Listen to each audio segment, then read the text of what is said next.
a little bit of a long passage today. I'm reading out of the ESV this morning, starting in verse 43.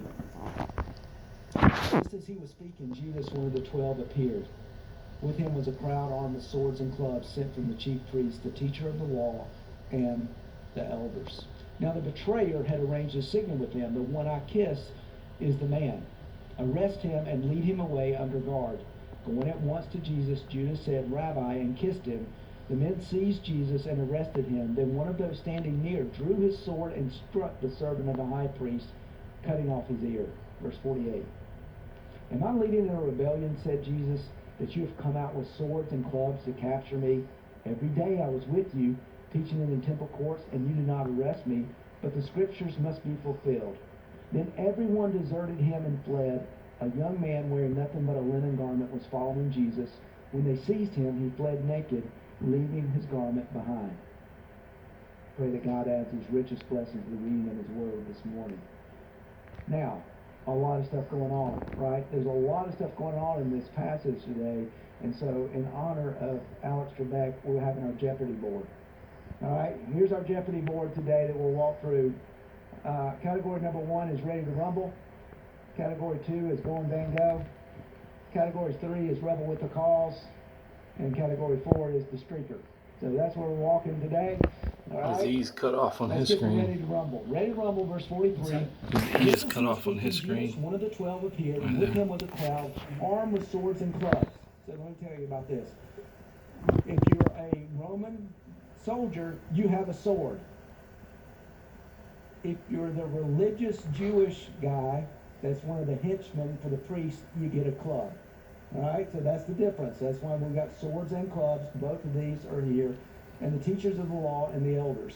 So what do we have here? Well, we've all seen these movie depictions where all of a sudden Judas comes and you've got these Roman soldiers and these Jewish religious leaders that are around.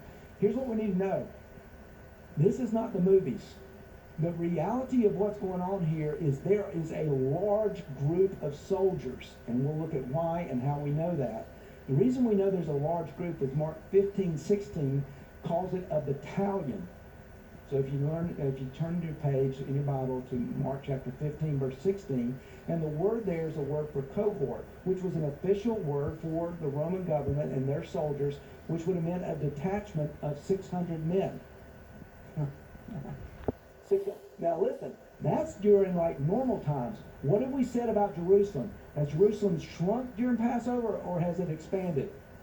Expanded from 40,000 to 2.5 million people. Like all of a sudden we're going to big thing. So a minimum of 600 soldiers, not including the priests and scribes and their thugs, are now with them. And we've got this influx that's coming to get Jesus. And you go, well, yeah, but Jeff, that seems like overkill. Like, I mean, now at this point, we got Judas is on our side. So you got Jesus and now 11 disciples. Really? We need this large of a cohort? What are they concerned about? Well, what they're concerned about is an insurrection. When you were one of the underlings in the Roman government, what you didn't want to have is the people in your province rebelling, and now all of a sudden, guess who's going to get that? Guess who's, it's like you kids, like whenever you're the one left in charge, if the house goes crazy, it's on you. Like, that's what's going on here. And all of a sudden, the Roman government are going, we can't have some kind of crazy cutting loose here. And you go, well, what's the concern about crazy? Here's the question I have for you. Has there been an insurrection before?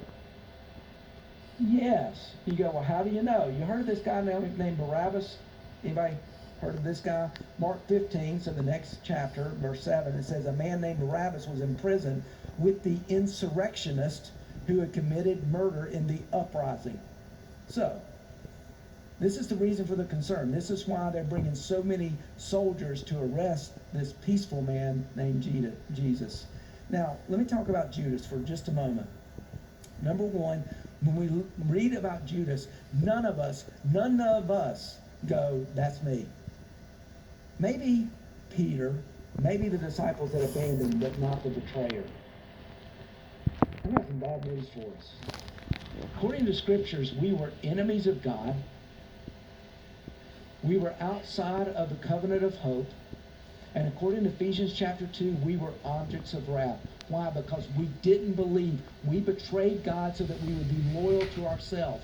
That's who we are. So there's a little bit of Judas in all of us outside of Christ, right? We have to understand that. The second thing I want to encourage you about with Judas is for parents of teenagers. Any parents of teenagers?